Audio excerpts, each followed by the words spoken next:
దేవునికి స్తోత్రం. హల్లెలూయా.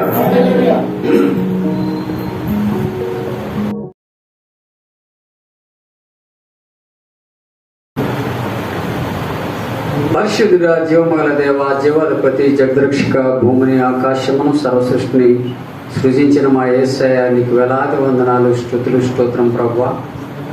గడచిన పునరుద్ధానం నుండి మరొక పునరుద్ధానంలోనికి మమ్మల్ని ప్రవేశింపజేసి నా తండ్రి ఈ రీతిగా నీ సన్నిధిలో కూడుకున్న ప్రభు నీ వాక్యాన్ని వినుటకు మీరిచ్చినటువంటి విలువైనటువంటి సమయాన్ని బట్టి వందనాలు, స్తోత్రం ప్రభువా.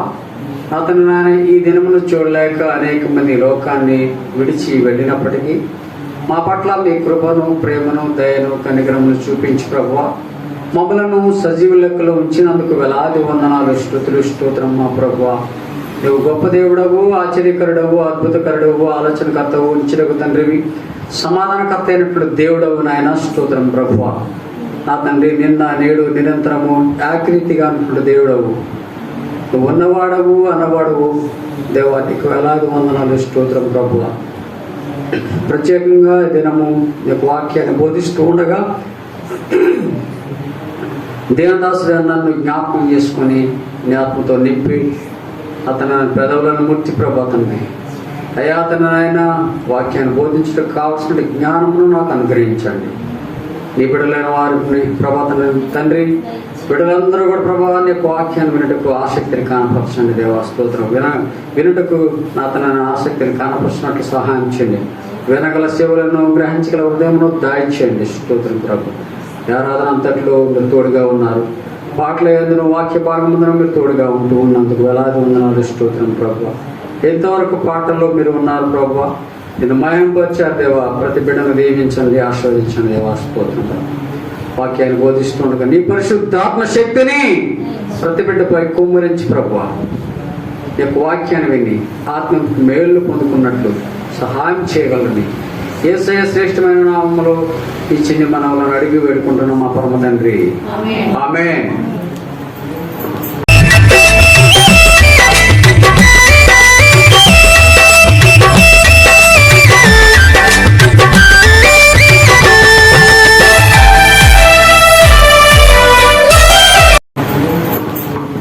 కూడి వచ్చినటువంటి మీకు అందరికీ కూడా మన ప్రభువులో ఒక రక్షకుడైనటువంటి యేసుక్రీస్తు వారి యొక్క శ్రేష్టమైన నామంలో శుభాభివందనాలండి. అదే రీతిగా నాతో కలిసి దేవుని యొక్క పరిచర్యలో వాడబడుతున్నటువంటి దళదాసు ప్రకాష్ కుమార్ గారికి ప్రత్యేక వందనాలు. దేవునికి స్తోత్రం చెప్పండి. హల్లెలూయా. సంతోషం. దేవునికి సంతోషంగా ఉన్నారు, చప్పట్లు కొట్టి ప్రభునామం మహిమపరచండి. దేవునికి స్తోత్రం. హల్లెలూయా.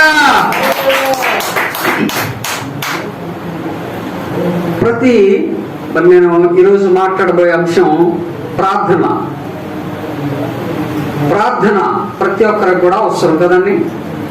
ప్రతి ఒక్కరి యొక్క జీవితాల్లో ప్రార్థన అనేది చాలా అవసరమైనది. ప్రతి విషయంలో కూడా ప్రార్థన చేయాలి. కష్టం వచ్చినప్పుడు, నష్టం వచ్చినప్పుడు, శోధనలు వచ్చినప్పుడు, ఇరుకులు వచ్చినప్పుడు, ఇబ్బందులు వచ్చినప్పుడే కాకుండా దేవుడు మనకు చేసిన మేలును బట్టి కృతజ్ఞత కలిగిన వారమై ఆయన చేసిన మేలును మరొక మనం ఏం చేయాలి? ప్రార్థించాలి కదండి. నిన్ను దేవుడు స్వస్థపరిచిన విధానాన్ని బట్టి, నీ కుటుంబాన్ని ఆశీర్వదించిన విధానం బట్టి, నిన్ను మరి క్షేమంగా ఉంచిన విధానాన్ని బట్టి, ఆయన యొక్క కాపుదల భద్రత నీకు నిత్యము కూడా ఆయన అనుగ్రహిస్తూ ఉన్నటువంటి విధానాన్ని బట్టి, ఆయన కాచి కాపాడే విధానాన్ని బట్టి ప్రభునామాన్ని మహిమపరుస్తూ అదే ప్రార్థన చేయాలి. ప్రతి చిన్న విషయాన్ని ప్రార్థన అంటే ఏదో 10 నిమిషాలు 2 నిమిషాలు కాకుండా కనీసం ఉదయం పూట లేచిన వెంటనే ప్రార్థన చేయాలి, మధ్యాహ్నం చేయాలి, అదే రీతిగా రాత్రి పడుకునే సమయంలో కూడా ప్రార్థన చేసుకోవాలి. అదే రీతిగా ఏదైనా పని ప్రారంభించినప్పుడు, ఏదైనా ఒక పని నువ్వు తలపెట్టినప్పుడు నువ్వు ప్రార్థన చేసుకోవాలి. అది ఫలభరితంగా ఉండాలంటే నువ్వేం చేయాలి? ప్రార్థన చేసి ఆ పనిని ప్రారంభించాలి. దేవుని స్తోత్రం చెప్పండి. హల్లెలూయా. పనిని ప్రారంభించే ముందు ప్రార్థన ద్వారా ప్రారంభించాలి. ఒక గృహప్రవేశం చేసినప్పుడు ఏం చేస్తాం? ప్రార్థన చేసుకొని ముందు ప్రార్థన పెట్టుకొని ఆ తదుపరి ప్రవేశం చేస్తారు కదండి. వివాహం జరుగుతూ ఉందనుకోండి, వివాహానికి ముందు కుటుంబంలో దేవుని యొక్క నామాన్ని మహిమపరుస్తూ ప్రార్థన ద్వారా ఆ యొక్క కుటుంబం వివాహ మహోత్సవంలో పాల్గొంటూ ఉంటారు. దేవుని స్తోత్రం చెప్పండి, హల్లెలూయా. అదే ఒక ఉద్యోగానికి వెళ్ళేటప్పుడు ఏం చేస్తాడు? ప్రార్థన చేసుకోవాలి. ఒక పనికి వెళ్ళేటట్టు ఒక స్త్రీ కానీ పురుషుడు కానీ ఒక యవనస్తుడు కానీ ఎవరైనా కానీ ఎవరైనా సరే ప్రార్థన చేసుకొని ప్రయాణం అయ్యి వెళ్ళిపోవాలి. దేవుని యొక్క కాపుదల భద్రత లేకపోతే మనం ఏ పని కూడా చేయలేము. కాబట్టి కృతజ్ఞత కలిగి ఉండాలి. ప్రతి విషయంలో కూడా దేవునికి కృతజ్ఞత కలిగి ఉండాలి. దేవుడు ఉన్నాడు అన్నవాళ్ళు చేతుల పైకి ఎత్తాను ఒకసారి. దేవుని స్తోత్రం, హల్లెలూయా. దేవుడు దుఃఖంతో ప్రార్థన చేయాలి, వేదనతో ప్రార్థన చేయాలి, సంతోషంతో మరి దేవుని సన్నిధిలో నువ్వు పొందిన మేలును బట్టి సంతోషంతో ప్రార్థన చేయాలి. దేవుని స్తోత్రం చెప్పండి, హల్లెలూయా. కాబట్టి నా ప్రియ సహోదరి సహోదరుడా, వాక్యాన్ని వింటున్నటువంటి నీవు ప్రార్థిస్తూ ఉన్నావా? లేచిన వెంటనే నీ కుటుంబాన్ని బట్టి ప్రార్థన చేస్తూ ఉన్నావా? నీ బిడ్డను బట్టి ప్రార్థిస్తూ ఉన్నావా? నువ్వు చేయబోయే పనిని బట్టి ప్రార్థన చేస్తూ ఉన్నావా? రాత్రంతా దేవుడిని నిన్ను కాచి కాపాడి నిన్ను వేకుజామునే లేపాడు కదండి. రాత్రంతా కూడా దేవుడు సుఖమైన నిద్రను అనుగ్రహించి వేకుజామునే నిన్ను నిద్ర నుండి లేపి సంతోషంగా మరి ఆయన నిన్ను మళ్ళీ పగలంతా కూడా నడిపించాలి. దేవుని స్తోత్రం చెప్పిన, హల్లెలూయా. కాబట్టి ప్రార్థన అనేది చాలా అవసరం. ఒక క్రైస్తవునికి, క్రైస్తవురాలకి, ఒక విశ్వాసకి, ప్రతి ఒక్కరు కూడా ప్రార్థన అనేది చాలా అవసరమైనది. దేవుని స్తోత్రం, హల్లెలూయా. పరిశుద్ధ గ్రంథములో చూసుకుందాం. కీర్తన గ్రంథము వారి అండి మొదటి యోహాను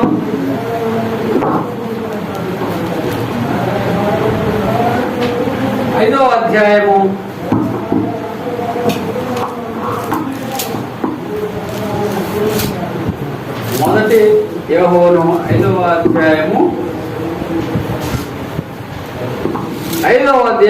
14-15 వచనం చదువుకుందాం. ఆయనను బట్టి మనకు కలిగిన ధైర్యమేననగా ఆయన చిత్తానుసారముగా మనం ఏది అడిగినను అది ఆయన మన మనవి ఆలకించిన అనున్నదే. మనమేమి అడిగినను ఆయన మనవి ఆలకించునని మనం ఎరిగిన ఎడల మనం ఆయన్ను వేడుకొనినవి మనకు కలిగినవని ఎరుగదము. దేవుని స్తోత్రం చెప్పిన, హల్లెలూయా. ప్రియ సహోదరి సహోదరులారా, చదవబడిన లేఖనాన్ని మనం పరిశీలన చేసుకున్నట్లయితే ఇక్కడ చక్కగానే దేవుని యొక్క వాక్యం దేవుడు మనతో మాట్లాడుతూ ఉన్నాడు. దేవుని స్తోత్రం చెప్పిన, హల్లెలూయా. ఆయనను బట్టి మనకు కలిగిన ధైర్యం ఏదనగా, ఆయనను బట్టి ధైర్యం కలిగి ఉండాలి. ఎవరిని బట్టి? దేవుని బట్టి మనము ధైర్యం కలిగి ఉండాలి కదండి. కాబట్టి అదే రీతిగా ఆయన చిత్తానుసారముగా మనం ఏది అడిగినను, ఎలా అడగాలని? ప్రార్థన ద్వారా దేవుని యొక్క చిత్తానుసారంగా అడగాలి. ఏదో ఇష్టం వచ్చినట్టు అడగకూడదు. ప్రార్థనలో ఎన్నో కోరికలు అడుగుతుంది. మనుషునికి అనంతమైన కోరికలు ఉంటాయి. ఆ కోరికలన్నీ కూడా తీర్చాలని చెప్పేసి అడగకూడదు. ముందు నీ జీవితాన్ని బాగు చేసుకోవాలి. మొదట నా నీతిని, మత్తయి సువార్త 6వ అధ్యాయం 34 వచనం చదవండి. మొదట నా నీతిని, రాజ్యమును వెతుకొని, చదవండి బైబిల్ తీసుకుని. నేను మీతో మత్తయి సువార్త 6వ అధ్యాయం 34 వచనం. కాబట్టి మీరు ఆయన రాజ్యమును నీతిని మొదట వెతుకుడి. ఆయన రాజ్యమును నీతిని మొదట వెతుకుడి. దేవుని స్తోత్రం చెప్పండి, హల్లెలూయా. ఏం చేయాలండి? మొట్టమొదట ఆయన రాజ్యాన్ని, నీతిని వెతకాలి. అదే చదువునా? అప్పుడు అవన్నీ మీకు అనుగ్రహింపబడును. దేవుని స్తోత్రం చెప్పండి, హల్లెలూయా. మొదట దేవుణ్ణి వెతకాలి, మనం కనుగొనాలి, వెతకాలి, ఆయనతో నడవాలి, ఆయన చిత్తానుసారమైన జీవితాన్ని కలిగి జీవించాలి, మంచి ప్రవర్తన కలిగిన వారమే ఉండాలి, ఆయన మార్గంలో ఉండాలి. ఆయన యొక్క చెంతకు రావాలి, ఆయనకు ప్రార్థన చేయాలి. దేవుని స్తోత్రం, హల్లెలూయా. చిత్తానుసారంగా దైవ చిత్తానుసారంగా మనము ఏది అడిగినా సరే దాన్ని ఇస్తానంటున్నాడు దేవుడు. ఇస్తాడా లేదా దేవుడు? మన దేవుడు మన యొక్క ప్రార్థన దేవుడు వింటాడా లేదా? మన దేవుడు వినే దేవుడు, చూసే దేవుడు, మాట్లాడే దేవుడు కదండి. కాబట్టి అంత గొప్ప దేవుడు మన చేతిలో ఉండగా ఏ కష్టం వచ్చినా, ఏ నష్టం వచ్చినా, ఏ అనారోగ్యం వచ్చినా కానీ భయపడవలసిన పని లేదు. దేవుని స్తోత్రం, హల్లెలూయా. ప్రార్థన చేసినప్పుడు అంట అవన్నీ కూడా నేను పొందుకున్నాను అని ఒక దృఢమైన విశ్వాసంతో ప్రార్థన చేయాలి. దేవునికి స్తోత్రం, హల్లెలూయా. కాబట్టి మనం ఏమి అడిగిననో ఆయన మన మనవి ఆలకించునని మనం ఎరిగిన ఎడల మనం ఏది అడిగినా సరే వింటాడు, ఆయన ఆలకిస్తాడు. ఆలకించుడు అంటే ఏంటి చెప్పండి? వినటం కదండి. ఆలకించుడు అంటే చెప్పేటప్పుడు మాట కొంతమంది వింటూ ఉంటారు, కొంతమంది ఏం చేస్తారు, విన్నట్టే వింటారు కానీ ఒక మాట కూడా చెవులోకి పోదు కదండి, మనసులోకి వెళ్ళదు. ఏదో చెవులో శంఖం పెట్టి ఊరుతూ ఉంటారు కదండి, ఊదినట్టు ఊరుతూ ఉంటారు కానీ అది చెవులో కూడా మరి వాళ్ళకి అసలైన మాట వినకుండా ఏమిటి అని చెప్పి మళ్ళా అడుగుతూ ఉంటారు కదండి. కాబట్టి అలాంటి వాడు కదా మన దేవుడు. వింటాడు, పర్ఫెక్ట్గా వింటాడు. దేవుడు తప్పకుండా వినే దేవుడు, సహాయం చేసే దేవుడు, ప్రోత్సహించే దేవుడు.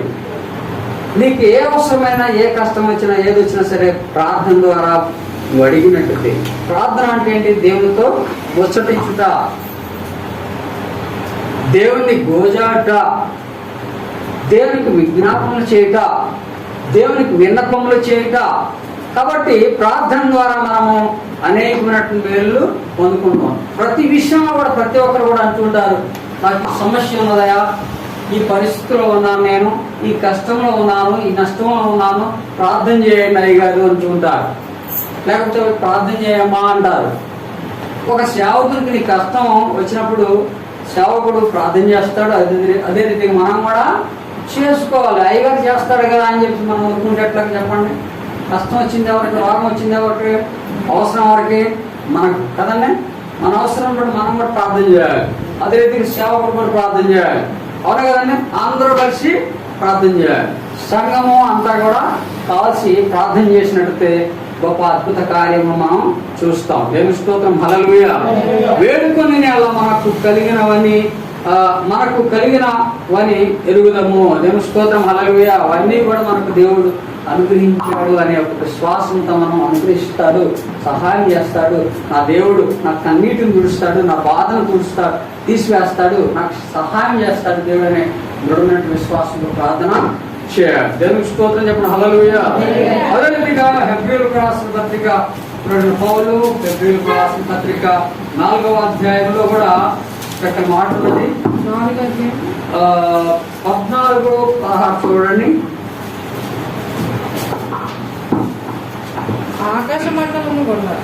ఆకాశ మండలము గుండా వెళ్ళిన దేవుని కుమారుడైన యేసు అను గొప్ప ప్రధాన యాజకుడు మనకు ఉన్నాడు. మన దేవుడు ప్రధాన యాజకుడు. దేవుని స్తోత్రం, హల్లెలూయా. ఒక సంఘానికి యాజకుడు ఎవరంటే? సేవకుడు కదండి. కాబట్టి మనందరూ కూడా ప్రధానమైనటువంటి యాజకుడు ఎవరు? యేసయ్య. దేవుని స్తోత్రం చెప్పండి, హల్లెలూయా. గట్టి చెప్పండి, హల్లెలూయా. కాబట్టి ప్రియా సహోదరుడు, ప్రధాన యాజకుడు మనకు ఉన్నాడు గనుక మనం ఒప్పుకొని దాన్ని గట్టిగా చేపట్టుదము. దేవుని స్తోత్రం, హల్లెలూయా. మన ప్రధాన యాజకుడు మన బలహీనతల యందు మనతో చదవండి, మనతో సహానుభావం లేనివాడు కాదు కానీ సమస్త విషయంలో వలనే శోధింపబడినను ఆయన పాపము లేనివాడుగా ఉండెను. దేవుని స్తోత్రం చెప్పండి, హల్లెలూయా. ఏ పాపము లేనటువంటి వాడు యేసయ్య కదండి. పాపము లేనటువంటి వాడుగా, ఏ నిష్కలంకుడు కదండి. కాబట్టి అంత గొప్ప దేవుడు మనం ఉన్నాడు యేసయ్య. ఆయన పేరులోనే ఉన్నది యేసు అనగా ఏంటంటే చెప్పండి, రక్షకుడు, సహాయం చేసే దేవుడు. ఆయన దేవుడుగా ఈ లోకానికి వచ్చాడు. నీకు ఒక రక్షకుడుగా ఈ లోకానికి వచ్చాడు. నిన్ను రక్షించడానికి, నీకు సహాయం చేయడానికి, నీ కష్టాన్ని తీసివేయడానికి ఆయన ఈ లోకానికి వచ్చి ఉన్నాడు. దేవుని స్తోత్రం చెప్పండి. హల్లెలూయా. కనుక మనం కనికరపడి సమయోచితమైన సహాయం కొరకు, ఎలాంటి సహాయం కొరకు చూడాలంటే సమయోచితమైన సహాయం కొరకు, అంటే సమయం బట్టి దేవుడు తప్పకుండా నీ అవసరాన్ని తీరుస్తాడు. దేవుని స్తోత్రం చెప్పండి. హల్లెలూయా. అడగంగానే కాదు, వెంటనే ఏదో ప్రార్థన చేస్తేనే దేవుని దగ్గర నుండి జవాబు రాలేదని చెప్పి ఎదురు చూడకూడదు. ఎదురు చూడాలి, ప్రార్థన చేస్తూనే ఉండాలి నిత్యం కూడా. ఒకసారి దీన్ని మనం అరగకుండా ఉంటామని చెప్పండి. ఉదయం కూడా టిఫిన్ చేసి అరగకుండా ఉంటామా? ఏం చేస్తామండి? ప్రార్థన అనేది మనకు చాలా బలాన్ని ఇస్తుంది, ధైర్యాన్ని ఇస్తుంది, ఆత్మీయతను ఇస్తుంది, అదే విధంగా బలపరుస్తుంది. ఆత్మీయంగా బలాన్ని పొందుకుంటాం. మనం శరీరానికి ఏ విధమైనటువంటి ఆహారం తింటే కనుక మనం శక్తిని పొందుకుంటామో, ప్రార్థన ద్వారా మనము అంతకంటే గొప్ప శక్తిని పొందుకుంటాం. దేవుని స్తోత్రం. హల్లెలూయా. విశ్వాసం కలిగి ఉంటాం, దైవ శక్తిని పొందుకుంటాం. దేవుని స్తోత్రం చెప్పండి. హల్లెలూయా. కనికరపడి సమయోచితమైన సహాయం కొరకు కృప పొందినట్లు ధైర్యంతో కృపాసనం యొద్దకు చేరుదుము. ధైర్యంతో చేరాలంటే నా దేవుడు నాకున్నాడు, నా యేసయ్య నాకున్నాడు, నాకు సహాయకుడు ఆయనే. ఆయన చెంతకు వెళ్ళినట్లయితే, ఆయన ప్రార్థన చేసినట్లయితే ఆయన సహాయం చేస్తాడు దేవుడు నాకు అని చెప్పేసి దృఢమైనటువంటి విశ్వాసంతో, ధైర్యంతో దేవుని సన్నిధికి రావాలి. కష్టం వచ్చిందని చెప్పేసి ఇంట్లోనే పడుకొని ఉండి మనము ఏదో దిగులు పడుతూ బాధపడుతూ వేదనతో ఉన్నట్లయితే నీ కష్టాన్ని ఎవరు కూడా తీర్చడు, ఎవరు కూడా తీర్చరు కదండి. తీర్చేవాడు, సహాయం చేసే దేవుడు ధైర్యంతో ఆయన సహాయం, నా దేవుడు నాకు ఉన్నాడు, సహాయకుడిగా ఉన్నాడు కాబట్టి ధైర్యంతో దేవుని దగ్గరకు వచ్చి మనం ఏం చేయాలి? ఆయన కృపాసనం దగ్గరకు చేరుకోవాలి. దేవుని సన్నిధికి చేరుకొని ఆయనకు మోకరించి ప్రార్థన చేసినట్టు దేవుడు తప్పకుండా నిమ్మరా ఆలకిస్తాడు. దేవుని స్తోత్రం చెప్పండి. హల్లెలూయా. అదే విధంగా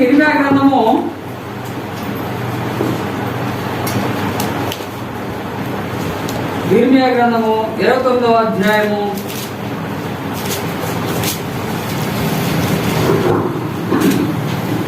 29వ అధ్యాయం 12, 13 వచ్చిన చదువుకుందాం. మీరు నాకు పెట్టుదురే గాని మీరు నాకు ప్రార్థన చేయొచ్చు ఒత్తురేని నేను మీ మనవి ఆలకింతును. వినకుండుండే దేవుడు కాదని మన దేవుడు వింటాడు. నువ్వు ఏది అడిగినా సరే, గొంతెమ కోరికలు కోరినా సరే అవన్నీ కూడా వింటాడు. కానీ చేయవలసింది తగిన సమయం ముందు దేవుడు నిన్ను హెచ్చించినట్లు ఆయన బలిష్టమైనటువంటి హస్తముల క్రింద దీన మనసులో ఉండాలి. మనం ఎలా ఉండాలంటే, ఈ అవసరాలు ఎన్నో ఉంటాయి, అవసరాలు కూడా తీర్చాలని చెప్పి ప్రార్థన చేస్తావా? నీకు కష్టం వచ్చినప్పుడు ఎన్నో, కానీ దేవుడు నీకు ఇస్తాను, అన్నీ ఇస్తాడు. మొదట ఆయన నీతిని, రాజ్యాన్ని వెతకాలి. ఆయనతో అనుసరిస్తూ ఉన్నట్లయితే, ఆయనకు చిత్తాన్ని నెరవేరుస్తూ ఉన్నట్లయితే, ఆయనతో నడిచినట్లయితే, ఆయన సన్నిధికి వచ్చినట్లయితే దేవుడు తప్పకుండా నిన్ను ఆశీర్వదిస్తాడు. దేవుని స్తోత్రం. హల్లెలూయా.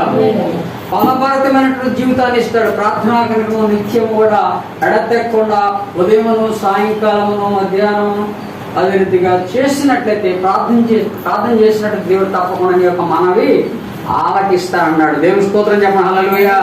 కాబట్టి దేవుడు ఉన్నాడనే సంగతి గుర్తెరగాలి. ఉన్నాడు లేదు దేవుడు చెప్పండి? ఉన్నాడు. ఉన్నాడమ్మా ఒక దేవుడు, ఉన్నాడయ్యా నిజ దేవుడు. ఉన్నాడమ్మా ఒక దేవుడు, ఉన్నాడయ్యా నిజ దేవుడు. ఉన్నాడు, ఉన్నవాడు ఉన్నాడు, ఉన్నాడు, ఉన్నవాడు ఉన్నాడు, ఉన్నవాడు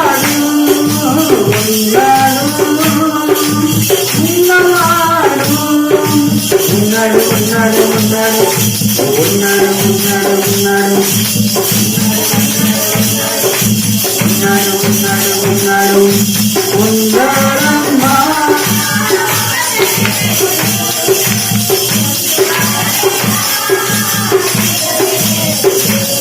హల్లెలూయా. కాబట్టి ఉన్నాడు మన దేవుడు. నిన్న నేడు నిరంతరము ఏకరీతిగా ఉంటున్న దేవుడు ఆయన సజీవుడైనటువంటి దేవుడు ఆయన తప్పకుండా నిన్ను ఆదరిస్తాడు, నీ కన్నీటిని చూస్తాడు, నీ కష్టంలో ఆయన తోడు నీడగా ఉంటాడు, నీ వెనకుండి నిన్ను నడిపిస్తాడు, సహాయం చేస్తాడు. ఆ దృఢమైనటువంటి విశ్వాసంతో మనం ఉండాలి. పరిశుద్ధ గ్రంథంలో ఒక వచనం చూసుకుందాం. అప్పుడు పౌలు హెబ్రీయులకు రాసిన పత్రిక 11వ అధ్యాయము 6వ వచనం చూసుకున్నట్లయితే పరిశుద్ధ గ్రంథంలో విశ్వాసము లేకుండా దేవునికి ఇష్టడై ఉండడం అసాధ్యము. దేవుని యొద్దకు వచ్చేవాడు ఆయన ఉన్నాడని తన్ను వెదకు వారికి ఫలము దయచేవాడని నమ్మవలెనే కదా. దేవుని స్తోత్రం, హల్లెలూయా. ఏదో ప్రార్థన చేసి మనం మేలు పొందుకోలేకపోయాము, దేవుని దగ్గర నుండి జవాబు రాలేదు, సహాయం పొందుకోలేదు మనము అని చెప్పి చింతించకూడదు. ఎప్పుడు కూడా ఎదురు చూడాలి జవాబు కొరకు. జవాబు వచ్చే వరకు ఏం చేస్తానంటే ఒక పనికి వెళ్ళి ఏం చేస్తాను, గొడవలు తీసుకుని వరిపొలం కోత పెడితే అయ్యే గారు వస్తావో చెప్పండి. ఏదో 4 పనుల వచ్చి మన ఇంటికి రావు కదా, వస్తావా? ఒక ఎకరమో అరెకరమో కొంత ఆ పూటకు సరిపడా పని నువ్వు తప్పకుండా చేస్తేనే ప్రతిఫలాన్ని పొందుకుంటావు. మన కదనే ఏదో ఒకసారి ప్రార్థన చేస్తే కదా దేవుడు విన్నాడు కదా, నా మొరాలకు ఇస్తాడులే, చూస్తాడులే, చేస్తాడులే, సహాయం చేస్తాడులే, ప్రోత్సహిస్తాడులే అన్నీ కూడా అని చెప్పి అనుకోకూడదు. ప్రార్థన చేయాలి, విసుకొక్క ప్రార్థన చేయాలి. ఏం చేయాలండి? విసుకొక్క ప్రార్థన చేయాలి, నిత్యము ప్రార్థన చేయాలి, విశ్వాసంతో ప్రార్థన చేయాలి. కాబట్టి ప్రార్థన అనేది చాలా అవసరం. ప్రతి క్రైస్తవుని యొక్క జీవితంలో చాలా అవసరమైనది ప్రార్థన అనేది. ప్రార్థన ద్వారా దేన్నైనా సాధించవచ్చు. దేవుని దగ్గర నుండి ప్రార్థన ద్వారా పెరుగులాడినట్లయితే దేవునితో మనము దేవుడు తప్పకుండా సహాయము చేస్తాడు. కాబట్టి ప్రార్థన అనేది మర్చిపోకూడదు. ఎవరు కూడా నిత్యము కూడా ప్రార్థించేవారుగా ఉండాలి. దేవుని స్తోత్రం, హల్లెలూయా. మీరు నాకు మొరపెట్టుదురేని, మీరు నాకు ప్రార్థన చేయొచ్చు ఒత్తిరేని, నేను మీ మనవి ఆలకింతును. దేవుని స్తోత్రం చెప్పండి, హల్లెలూయా. ఆయన వింటానన్నాడు. తప్పకుండా వెంటనే చేస్తారండి. ఏదైనా ఒక సహాయం కోసం ఒకరి దగ్గరికి వెళ్తాం, ఒక సహాయం కోసం మనం విజ్ఞాపన చేస్తాం. వాళ్ళకు విన్నపం చేసినప్పుడు ఏం చేస్తారంటే ఒక మంత్రి గారు ఏం చేస్తాడు, పరిశ్రమం చేస్తాం, చూద్దాం, ఈ అవసరం ఏంటో చూస్తారు. వాళ్ళు అవసరాన్ని బట్టి చేస్తాడు కదండి, ఆ పని నెరవేరుస్తాడు. ఆ సమయం ఒక సమయం అనేది ఉంటుంది, ఒక కాలం ఇచ్చాడు దేవుడు మనకు. రోజుకి 24 గంటలు. అదేవిధంగా నెలలని, వారాలని, సంవత్సరాలని ఉన్నాయి కదండి. దాని ప్రకారము ఏదో ఒక సమయంలో ఆ యొక్క పనిని నెరవేరుస్తాడు దేవుడు. దేవుడు తప్పకుండా దేవునికి స్తోత్రం చెప్పండి, హల్లెలూయా. మీరు నన్ను వెతకని ఎడల పూర్ణ మనసుతో నన్ను విచారణ చేయుని ఎడల మీరు నన్ను కనుగొందురు. దేవుడు ఎక్కడున్నాడు? ప్రార్థన చేసినా కానీ సమాధానం రావట్లేదు. నేను ప్రతిఫలాన్ని పొందుకోలేకపోతా ఉన్నాను, నేను మేలు పొందుకోలేకపోతా ఉన్నాను, నేను ఆశీర్వాదాన్ని పొందుకోలేకపోతా ఉన్నాను, నేను స్వస్థతను పొందుకోలేకపోతున్నాను అని చెప్పి అనుకుంటూ ఉంటారు. కానీ ప్రార్థన నిత్యము కూడా ప్రార్థన చేయాలి. దేవుడు తప్పకుండా అంటే నిన్ను కనిపెడతాడు దేవుడు. నీకంతా నువ్వు ఏదో అవసరాన్ని బట్టి ప్రార్థన చేస్తున్నావు అని చెప్పి అవసరాన్ని బట్టి ఏం చేస్తారు, కొంతమంది ఏం చేస్తారంటే అవసరం బట్టి ప్రార్థన చేస్తారంటే తర్వాత దేవుడు ఏం చేస్తారు, మర్చిపోతారు. అవసరం తీరిన తర్వాత అలా మర్చిపోతూ ఉంటారు. ఒక అనుసారమైన మనుషులు ఏం చేస్తారంటే మనుషుల దగ్గర అవసరాలు పొందుకున్న తర్వాత, అవసరాలు తీర్చబడిన తర్వాత ఏం చేస్తారంటే విడిచిపెడతారు. వాళ్ళ ముఖం కూడా చూడరు, ఇంటికి వస్తే పలకరించో ఎదురైనా మాట్లాడరు కదండి. అలాంటి వాళ్ళు ఈ లోకంలో ఉన్నారు. కానీ దేవుడు, మన దేవుడు అలాంటి వాడు కాదు. మనిషిరా దేవుడు చెప్పండి, మానవ రూపంలో వచ్చాడు కానీ ఆయన దేవుని యొక్క కుమారుడే ఉన్నాడు. కాబట్టి ఆయన్ని అవసరం ఏంటో గుర్తెరిగిన వాడు. ఆయన ఆలకిస్తానన్నాడు, వింటానన్నాడు, తప్పకుండా సహాయం చేస్తాడు అనే ఒక విశ్వాసంతో మనం ఏం చేయాలి, దేవుని యొద్దకు వచ్చేవాడు ఆయన ఉన్నాడని, ఫలము దయచేవాడని నమ్మవలెను కదా. ఏం చేయాలంటే నమ్మాలి. ప్రార్థనా పూర్వకంగా మనం ఉండి కనుక ప్రార్థన చేసిన దేవుడు తప్పకుండా సహాయము చేస్తాడు. దేవుని స్తోత్రం చెప్పండి, హల్లెలూయా. గట్టి చెప్పాలి, హల్లెలూయా. హల్లెలూయా గట్టి చెప్పాలి. ఎందుకంటే చాలా దేవుని నామమును మహిమపరిచినట్లు అవుతుంది. దేవుని స్తోత్రం, హల్లెలూయా. పరిశుద్ధ గ్రంథంలో మరి ఒక వచ్చిన భాగాన్ని చూసుకుందాం. మత్తయి సువార్త 18వ అధ్యాయం చూడండి. 18వ అధ్యాయము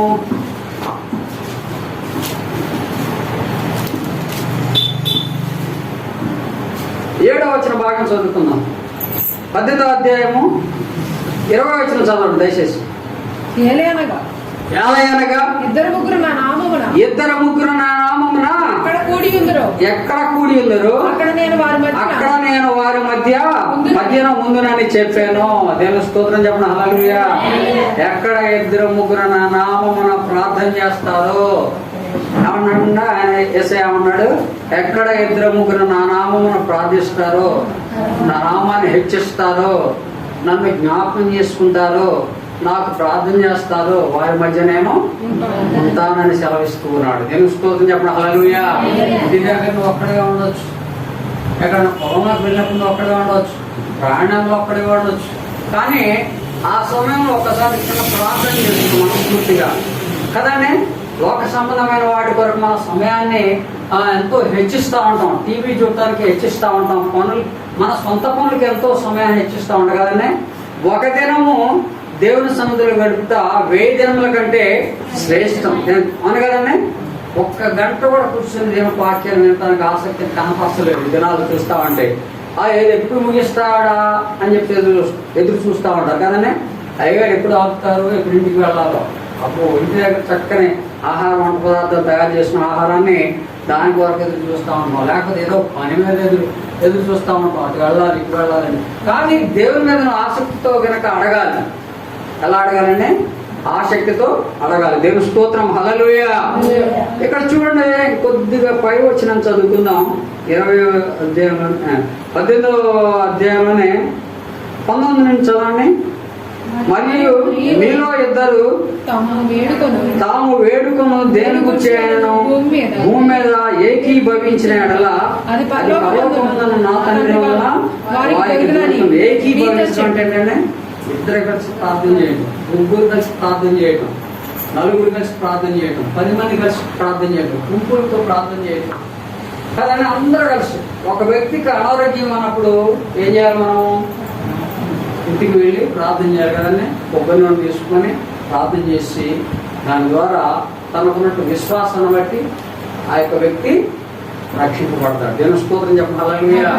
కాబట్టి చాలా మనం ఏం చేయాలంటే ఏకీభవించి ప్రార్థన చేయాలి. భార్య చేస్తే భర్త చేయడం, భర్త చేస్తే భార్య చేయలేని స్థితిలో ఉంటారు.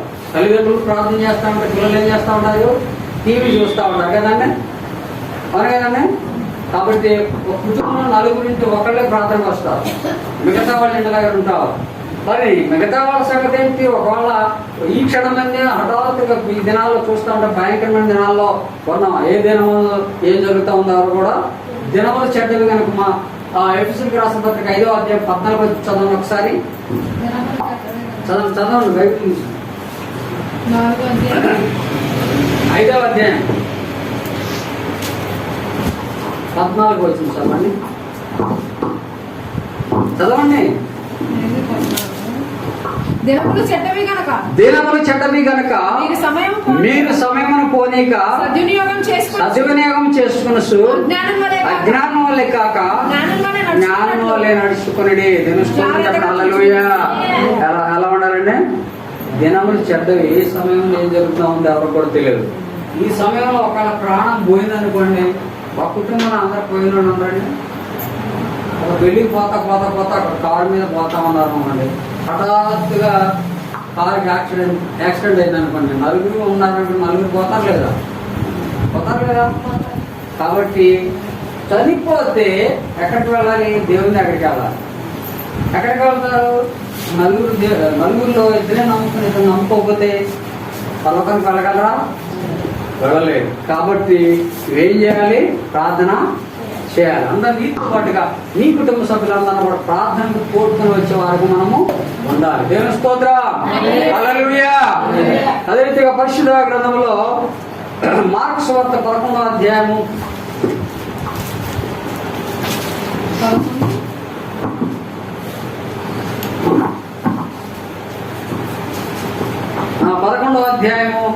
24, 25 చదువుతున్నాం. అందుచేత ప్రార్థన చేయనప్పుడు మీరు అడుగుచున్న వాటి నెలను పొంది ఉన్నామని నమ్ముడి. దేవుని స్తోత్రం చెప్పండి. హల్లెలూయా. ఇక్కడ చూడండి చక్కని వాక్యం కదండి. ప్రార్థన చేస్తామంటే అపనమ్మకంతో ప్రార్థన చేస్తారు కొంతమంది. ఏం చేస్తారండి? ప్రార్థన చేస్తామంటే కొంతమంది ఏం చేస్తారు? అపనమ్మకంతో చేస్తారు. ఆ దేవుడు చేస్తాడా? మనుషులు పక్కన ఉన్నాడు, మనిషి మీద నమ్మకం పెట్టుకుంటారు కానీ దేవుని మీద నమ్మకం పెట్టుకోరు. ఆ మనిషిని సృజించింది ఎవరు? ఈ లోకాన్ని సృజించింది ఎవరు? ఈ సర్వ సృష్టి సృజించింది ఎవరు? దేవుడు. ఆ దేవుడే నీతో ఉండగా ఆయనను నువ్వు అనుసరిస్తూ ఉన్నట్లయితే, ఆయన్ను చిత్తానుసారమైన జీవితం కలిగి నువ్వు జీవించినట్లయితే ఏ కష్టం వచ్చినా నష్టం వచ్చినా ప్రార్థన చేయాలి. చేసినట్టు దేవుడు తప్పకుండా వింటాడు. వాటినన్నింటిని కూడా పొందుకున్నామని విశ్వాసంతో ఉండాలి. అపనమ్మకంతో ప్రార్థన చేయకూడదు కదండి. ఆ వస్తే ఆ దేవుడు చేస్తారు. అసలు దేవుడు ఉందో లేడు కూడా కొంతమందికి తెలియనటువంటి వాళ్ళుగా ఉంచుకుంటారు. దేవుడు ఉన్నాడు, ఆయన నిన్న నేడు నిరంతరం ఏకరీతిగా ఉంటున్న దేవుడు. కాబట్టి ప్రార్థన విశ్వాసంతో నమ్మకంతో మనం ప్రార్థన చేసినట్లయితే ఏదైనా సరే దేవుని దగ్గర మనము పొందుకోగలము. దేవుని స్తోత్రం చెప్పండి. హల్లెలూయా. కాబట్టి అందుచేత ప్రార్థన చేయనప్పుడు మీరు అడుగుచున్న వాటి నెలను పొంది ఉన్నామని నమ్ముడి. అప్పుడు అవి మీకు మీతో చెప్పుచున్నాను. నువ్వు ప్రార్థన అవసరం వచ్చింది, ఒక కష్టం వచ్చింది, అనారోగ్యం వచ్చింది, దాని గురించి ఏం చేయాలి? ప్రార్థన చేయాలి. ప్రార్థన చేసినట్టు దేవుడు తప్పకుండా వింటాడు, సహాయం చేస్తాడు. వాటి అన్నింటినీ దేవుడే సహాయం చేస్తాడు. నాకు తప్పకుండా దేవుడు నాకు వీటన్నిటిని కూడా చేస్తాడు అని ఒక దృఢమైన విశ్వాసంగా ప్రార్థన చేయాలి. నమ్ముకున్నా దేవుని దగ్గర నేను పొందుకుంటాను, దేవుడే నాకు సహాయకుడు, నన్ను ఆదరిస్తాడు, నాకు సహాయకుడిగా ఉంటాడు ఆయనే అని చెప్పేసి ప్రార్థన మనము చేయాలి. దేవుని స్తోత్రం చెప్పండి. హల్లెలూయా. కాబట్టి ఆ విధంగా ప్రార్థన చేసినట్టు దేవుడు తప్పకుండా నిన్ను ఆయన నీ అవసరాలన్నీ కూడా తీరుస్తాడు. మరొక వచ్చిన బాగా చదువుకుందాం. పరిశుద్ధ గ్రంథంలో మత్తయి సువార్త 6వ అధ్యాయము. మత్తయి సువార్త 6వ అధ్యాయము 9, 11 వచ్చిన చదువుకుందాం. 6 చదవండి. కాబట్టి మీరు ఎలాగూ ప్రార్థన చేయుడి. పరలోకమందున్న మా తండ్రి. 9వ వచనం చదవనా? పరలోకమందున్న మా తండ్రి, నీ నామం పరిశుద్ధపరచబడును గాక, నీ రాజ్యం వచ్చును గాక, నీ చిత్తము పరలోకమందు నెరవేర్చునట్లు భూమి అందును నెరవేరును గాక. మా అనుదిన ఆహారము నేడు మాకు దయచేయము. మా రుణస్థులను మేము క్షమించిన ప్రకారము మా రుణములను క్షమించుము. మమ్మను శోధనలోకి తేక దుష్టుని నుండి మమ్మను తప్పించుము. మనుషుల అపరాధములను మీరు క్షమించిన ఎడల మీ పరలోకపు తండ్రి మీ అపరాధములను క్షమించును. ఈ ప్రార్థన చేయాలండి. దేవుని స్తోత్రం చెప్పండి. హల్లెలూయా. కాబట్టి ప్రార్థన చాలా అవసరం. ఒక వ్యక్తిని క్షమించే మనసు కూడా ఉండాలంటండి. క్షమించే మనసు మనము లేకుండా దేవుని క్షమాపణ మనం దేవుడు మనం క్షమించడానికి ఏమొచ్చింది? దినాల్లో ఆ విధంగా ఉన్నట్టు మనుషులు ఎలా ఉంటారంటే కోపంతోనో రోషంతోనో అదే రీతిగా కక్షలతోనో కార్పణ్యాలతోనో ఆ విధంగా మనుషులు ఉంటూ ఉన్నారు. దేవుని మర్చిపోతా ఉన్నారు, దేవుని భయాన్ని మర్చిపోతున్నారు, దేవుని వాక్యాన్ని మర్చిపోతా ఉన్నారు. దేవుడు ఉన్నాడు లేదనేది కూడా అజ్ఞానులుగా మనుషులు ఉంటూ ఉన్నారు. జ్ఞానం లేని వారుగా జీవిస్తూ ఉన్నారు. దేవుని స్తోత్రం. హల్లెలూయా. కాబట్టి మనం ఏం చేయాలి? ప్రార్థన ఈ విధంగా దేవుడు చెప్పిన రీతిగా అలాంటి ప్రార్థన మనము చేసేవారుగా ఉండాలి. దేవుని స్తోత్రం. హల్లెలూయా. ఇక్కడ నువ్వు పైన 6వ వచనం చూసుకున్నట్టయితే, నువ్వు ప్రార్థన చేయనప్పుడు నీ గదిలోకి వెళ్ళి తలుపు వేసి రహస్యమందున నీ తండ్రికి ప్రార్థన చేయము. దేవుని స్తోత్రం చెప్పండి. హల్లెలూయా. ఎలా ఉండాలంటే రహస్యమందున్న దేవుడు వినాలంటే, పరలోకపు తండ్రి యొక్క మనవి ఆలకించాలంటే మనకు గదిలోనికి వెళ్ళి ఎలా చేయాలంటే తలుపు వేసుకొని ప్రార్థన చేయాలి. తలంటుకొని ఉపవాసం ఉండి ప్రార్థన చేయాలి. ఉపవాసముతో మనం ప్రార్థించినట్టయితే దేవుడు తప్పకుండా యొక్క ఆ ఫలితాన్ని నీకు దేవుడు అనుగ్రహిస్తాడు. దేవునికి స్తోత్రం చెప్పండి. హల్లెలూయా. ఇంకొక వచనాన్ని జ్ఞాపకం చేసుకుని ముగించుకుందాం మనం. ఓకే. పరిశుద్ధ గ్రంథంలో అపొస్తలుల కార్యములు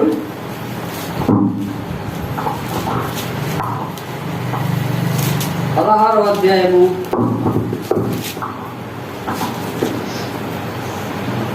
25-26 వచనం చూసుకున్నాం. చదవండి. అయితే మధ్యరాత్రి వేళ పౌలియు ఇక్కడ నుంచి చదవండి నాన్న. 19వ వచనం నుండి చదవండి. ఆమె గట్టి చదివేవాళ్ళు చదవాలి గట్టిగా. ఆమె యజమానులు తమ లాభ సాధనము పోయినని చూసి పౌలును శీలను పట్టుకుని గ్రామపు సావిళ్ళలోనికి అధికారుల వద్దకు ఈడ్చుకొని పోయేది. అంతటా న్యాయాధిపతుల వద్దకు వారిని తీసుకొని వచ్చి, ఈ మనుషులు యూదులయ్యుండి రోమీయులమైన మనము అంగీకరించుటకైనను చేయుటకైనను కూడని ఆచారమును ప్రచురించుచు మన పట్టణము గలిబిలి చేయుచున్నారని చెప్పేది. దేవుని స్తోత్రం. హల్లెలూయా. అదే అప్పుడు జన సమూహము వారి మీదకి దొమ్మిగా వచ్చెను. న్యాయాధిపతులను వారి వస్త్రములను లాగివేసి వారిని బెత్తములతో పట్టవలనని ఆజ్ఞాపించేది. వారు చాలా దెబ్బలు కొట్టి వారి చెరసాలలో వేసి భద్రముగా కనిపెట్టవలనని చెరసాల నాయకునికి ఆజ్ఞాపించారు. దేవుని స్తోత్రం. హల్లెలూయా. చెరసాలలో పౌలు శీల బంధించబడ్డారు. వాళ్ళు ఏం చేశారు? అక్కడ భయపడ్డారా? భయంతో వాక్యాన్ని బోధించారు. అక్కడ ధైర్యంతో బోధించారు. ఎక్కడికైనా సరే వెళ్ళి ధైర్యంతో బోధించారు. గిట్టిన వాళ్ళు అనేక రకములుగా సేవకులను కానీ సువార్త ప్రకటించేవారిని కానీ రకరకములుగా మాట్లాడుతున్నారు. జనాలు చూస్తామంటే అది దేవుని యొక్క వాళ్ళు తప్పకుండా దేవుని యొక్క శాపాన్ని పొందుకుంటారు. ప్రియ సహోదరి సహోదరులారా, దేవుని యొక్క సన్నిధిలో ఉంటున్న మనము, దేవుని ఎరిగినంత మనము ప్రార్థన చేయుట చాలా అవసరమండి. ఎన్ని కష్టాలు వచ్చాయో, వీళ్ళని కుట్టారు, ఈడ్చుకుపోయారు, చెరసాలను వేసి బంధించారు. వాళ్ళు ఇటని వెళ్లకుండా కూడా కాపలా కట్టడం జరిగింది. ప్రార్థనతో ఆ చెరసాలలో ఉండి ఆయన ఖాళీకి నిద్రపోయారా? భయంతో ఉన్నారా? లేదు కదండి. ఇంకా చదవండి. అక్కడ చదవండి. నాయకుని ఆజ్ఞాపించేది. అతడు అటు ఆజ్ఞను పొంది వారిని లోపల శిరసాలలోనికి తోసి వారి కాళ్లకు బోండ వేసి బిగించాను.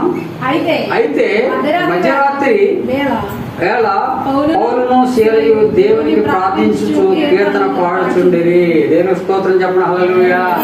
ఎంత ఆనందము వీళ్ళ కదండి. అక్కడ పోయినా కానీ మనకు చిన్న కష్టం వస్తేనే మనం ఏం చేస్తామంటే దేవుని మర్చిపోతారు. అమ్మో దేవుని వెంటనే మర్చిపోతారు కదండి. ఏ కష్టం వచ్చినా కానీ ఎవరు ఏదన్నా గట్టిగా మాట్లాడారనుకోండి, ఇక్కడ వాక్యం చెప్పొద్దన్నారనుకోండి, చెప్పడం మానేస్తారు కదండి.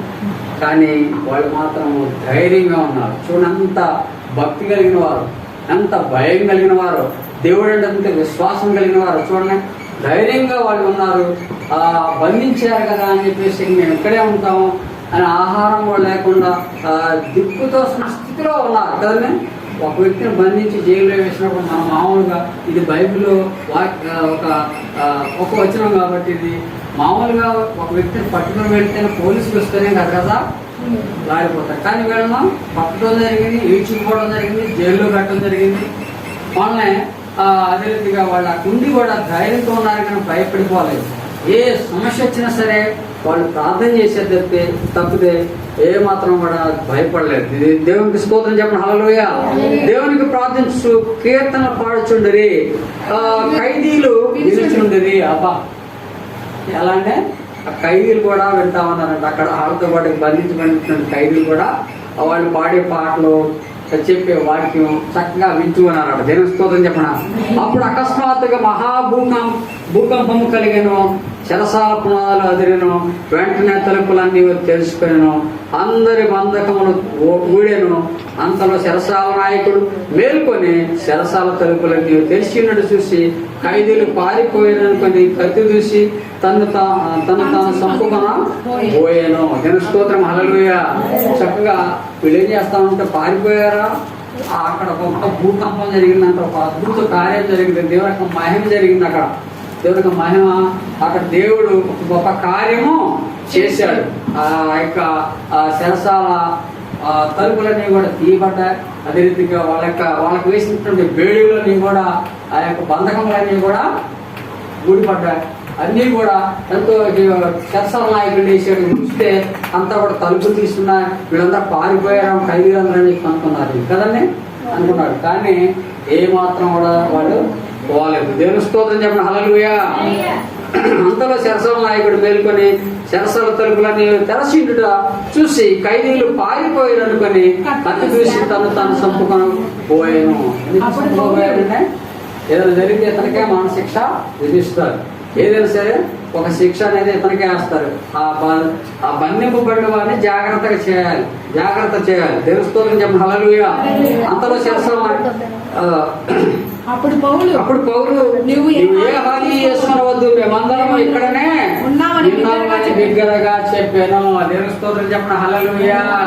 ఓ నాయన చచ్చిపోతుందిరా బాబు, మేమందరం కూడా ఇక్కడ నేను చనిపోక నీకేమి హాని చేసుకోవద్దు, మేము బ్రతికే ఉన్నాం, ఊరినే ఉన్నాం, మేము పారిపోలేదు, ఇక్కడే ఉన్నాం అని చెప్పి చెప్పడం జరిగింది. దేవుని స్తోత్రం చెప్పిన హల్లెలూయా. అప్పుడు పౌలు నీవు ఏ హాని చేసుకునవద్దు, మేమందరం ఇక్కడనే ఉన్నామని బిగ్గరగా చెప్పినాం. అతడు దీపము తెమ్మని చెప్పి లోపలికి వచ్చి వణుకుసు పౌలును శీలకు సాగిలి పట్టాడు. దేవుని స్తోత్రం చెప్పిన హల్లెలూయా. వాడు లైట్ తీసుకొని వచ్చాడు వాళ్ళ దగ్గరకు. వచ్చి ఏం జరిగింది సంఘటన, అసలు ఇంత బందీలుగా ఇవేటువంటి ఇనప గొలుసులతో కాళ్ళకు 2 కాళ్ళకు వేస్తారు, 2 చేతులకు వేస్తారు బేడీలు. వేయడమే కాకుండా వాళ్ళని ఒక చీకటి గదిలో పెడతారు. తలుపు మామూలుగా చెక్కతో ఉంటుందా, అన్నీ కూడా ఇనప సోలతో గట్టిగా వేయబడి ఇనప తలుపు అన్నమాట. అరే ఆ విధంగా కట్టబడినట్టు ఒక ఖైదీని ఆ విధంగా బంధిస్తారు. అలాంటివన్నీ కూడా శరసాల అంతా కూడా బ్రద్దలైపోయిందంట. దేవుని స్తోత్రం, హల్లెలూయా. అతను శరసాల కాపలా ఉన్న వ్యక్తి లైట్ తీసుకునే దగ్గర వచ్చి భయపడిపోయి సాగిలు పట్టాడట. సాగిలు పట్టడం అంటే ఏంటి, పక్కలుగా పడుకుని అయ్యా ఏంటి సంఘటన అని చెప్పేసి వాళ్ళు గసగసలాడుతూ వాళ్ళందరూ భయపడిపోయారంట. దేవుని స్తోత్రం చెప్పండి, హల్లెలూయా. వారిని వెలుపులకు తీసుకుని వచ్చి అయ్యలారా రక్షణ పొందుతుంది, నేనేమి చేయవలను. దేవుని స్తోత్రం, హల్లెలూయా. శరసాల నాయకుడు ఇక్కడ రక్షణ పొందుకున్నాడంటే మన దేవుని యొక్క మహిమను, మన దేవుని యొక్క గొప్పతనము, మన దేవుని యొక్క శక్తి మహిమ అంతా కూడా తెలుసుకున్నారు వాళ్ళు. నేను ఇప్పుడు రక్షణ పొందాలయా, నేను కూడా యేసు ప్రభుని తెలుసుకోవాలయా, యేసు కోసం నేను జీవిస్తానయా అని చెప్పేసి వాళ్ళు నేను రక్షణ పొందాలంటే ఏం చేయాలని చెప్పేసి ప్రశ్న వేయడం జరిగింది. చూడండి ప్రియాస, శక్తివంత ప్రార్థన కదండి.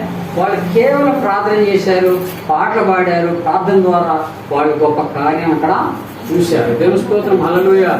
కాబట్టి ప్రార్థనలో ఉన్న శక్తి మరి ఎక్కడ కూడా లేదు. ప్రార్థన ద్వారా ప్రార్థనా శక్తి కావాలని చెప్పేసి నువ్వు కనుక దేవుని ప్రార్థించినట్టు దేవుడు తప్పకుండా నీకు మంచి ఆసక్తిని ఇస్తాడు. ప్రార్థనాపూర్వకమైన జీవితాన్ని అనుగ్రహిస్తాడు.